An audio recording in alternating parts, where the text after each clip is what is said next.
We begin with alarming developments out of West Africa. U.S. counterterrorism officials are sounding the alarm over what they describe as one of the most dangerous terrorist threats emerging on the continent.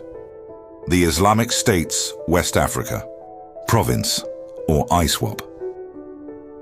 Formed in 2015, after a faction of Boko Haram pledged allegiance to ISIS, ISWAP has grown in both strength and reach. It now operates across Nigeria and the Lake Chad Basin, which includes parts of Cameroon, Chad, and Niger. Brett Holmgren, director of the U.S. National Counterterrorism Center, warned that ISWAP could represent, quote, one of the greatest long-term threats to U.S. interests. This group has proven to be both brutal and strategic. Its operations include ambushes, bombings, targeted assassinations and kidnappings, mainly targeting military forces, government officials, and civilians who defy their ideology. Among ISWAP's most notorious acts, the 2022 prison break at Kuje prison in Nigeria, which allowed hundreds of inmates to escape, and the horrifying massacre at a Catholic church in Owo, where at least 50 worshippers lost their lives. But ISWAP doesn't stop at violence.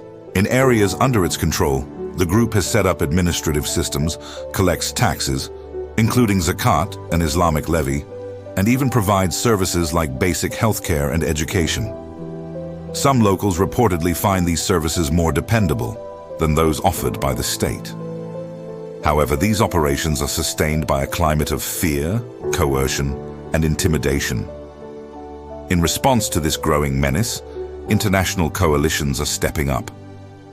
Groups like the Africa Focus Group, part of the Global Coalition Against Daesh, are working to fortify regional defenses, tightening border security, countering radical propaganda, and cutting off financial lifelines that keep these extremist networks alive. Experts caution that unless the global community remains engaged and continues to invest in counterterrorism efforts, ISWAP's expansion could lead to even greater regional instability and perhaps consequences that stretch far beyond the borders of Africa. We'll continue to follow this story closely. Stay with us.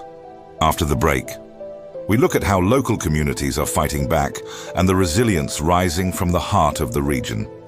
I'm Stephen, and this is Delina Reporters.